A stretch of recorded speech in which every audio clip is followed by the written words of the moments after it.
j'espère que vous allez bien, qu'il ne fait pas trop chaud chez vous comme il fait chez moi et que c'est vraiment la galère.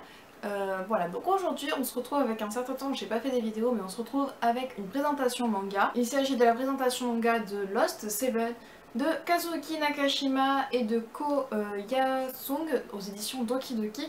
C'est un shonen qui se finira en 4 tomes, enfin qui est fini en 4 tomes et dont les genres sont action, aventure, comédie, drame, fantastique, magie et romance. Voilà, vous en voulez encore un petit peu plus des genres? Non, je pense qu'on a fait le tour. Donc voilà, donc moi je les ai trouvés pas très chers donc c'est pour ça que j'avais pris. Mais j'avais retenu cette série qui était sortie en 2016, tout simplement, je vais vous montrer pourquoi. Donc on commence avec un petit focus sur les couvertures, donc la couverture du tome 1 et la couverture du tome 2. Et il y a une particularité à ce manga. Voilà, la particularité du manga c'est que quand vous collez les couvertures ça fait une frise et donc après le numéro 2, le tome 3 et 4 feront aussi une frise. Voilà, sur les dessins on est sur quelque chose d'assez sympa, moi j'aime vraiment beaucoup le style graphique de l'œuvre. Ensuite on va passer un petit peu au synopsis de Lost Seven parce que c'est un petit peu quelque chose d'important je dirais dans les mangas. Et là en fait dans Lost Seven on va se retrouver avec une histoire inspirée de l'univers de Blanche-Neige. C'est assez rare, j'en ai pour l'instant. C'est la première que je lis, Alice au Royaume des Merveilles, j'en ai lu déjà pas mal, mais Blanche-Neige c'est vraiment la première fois que j'en trouve. Donc on est à Voilbrix où la Reine Rose a libéré les démons de leur qui étaient prisonniers de leur royaume grâce à un miroir magique. Et on va retrouver tout simplement Blanche-Neige qui s'est un petit peu perdue dans sa fuite dans la forêt et qui va trouver 7 guerriers d'une tribu et qui vont accepter de l'aider pour reprendre le château, reprendre son château et vaincre la Reine Rose. Oui, parce que moi j'aurais dit la Reine au noir, mais non c'est bien la Reine Rose. Voilà, moi le rose pour moi c'est gentil. Donc ces 7 guerriers brisent un petit peu les lois de leur tribu qui leur dit, il me semble, de ne pas se mêler aux affaires des autres.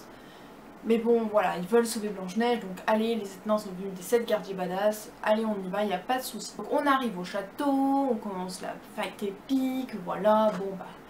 Je vous l'annonce, hein, c'est dans les 4 premières pages, je crois, du tome 1, la Reine Rose meurt.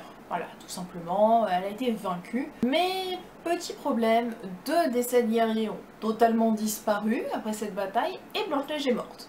Bon, bah déjà ça fait un quota pas très cool, hein, c'est pas, voilà, c'est pas l'éclat. On se retrouve 10 ans plus tard avec Tan Lo, qui est donc le guerrier blond ici, qui en fait était l'un des guerriers qui en fait a disparu.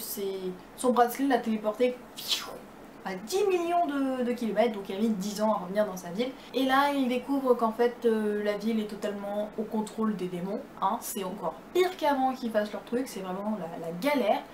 Et il va sauver une fille, et en fait ça va s'avérer que c'est la fille de la Reine Rose qui elle veut récupérer son château aussi. Et du coup les 7 guerriers vont un petit peu essayer de se rassembler pour essayer de réparer le mal qu'ils ont fait en vainquant la Reine Rose. Je vous le dis comme ça, il doit y avoir un... Je vous le dis aussi comme ça, je pense que Blanche-Neige est un petit peu bizarre. Son personnage, son histoire me semble particulière. Bon voilà, on verra ça dans les 2 derniers tomes si j'avais raison de me méfier de cette Blanche-Neige ou pas. Mais bon voilà, donc en fait dans les 2 premiers tomes ça va être un petit peu l'aventure, retrouver les 7 guerriers, alors entre ceux qui sont morts, parce que bon, en 10 ans, je vous l'annonce, hein, il y en a au moins quelques-uns qui sont morts. Ceux qui ont décidé, non mais attends, j'ai mis 10 ans à réussir à avoir une vie tranquille, à ce qu'on oublie que c'est moi qui ai fait ce carnage, laisse-moi tranquille. Voilà, donc c'est un petit peu la galère, outre le fait aussi que bon, hein, c'est la fille de la Reine Rose, voilà, des fois ça passe pas très bien. Donc voilà, donc c'est vraiment un manga que je vous recommande, il est vachement sympa, en 4 tomes, donc je vous parlerai de 2 derniers tomes dans un bilan lecture je pense.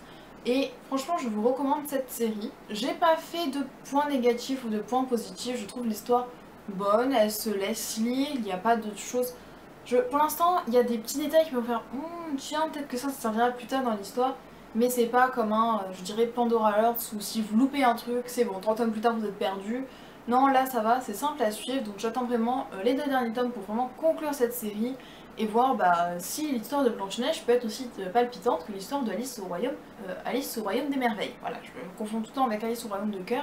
Et bon voilà, donc voilà, Lost Seven c'est vraiment un bon manga, je vous le recommande. Voilà, c'était tout pour cette présentation, j'ai l'impression qu'elle est courte, mais bon, voilà, c'est comme ça, j'avais pas grand chose à dire dessus, c'est une début de série, puis en plus c'est un milieu de série, c'est un petit peu compliqué.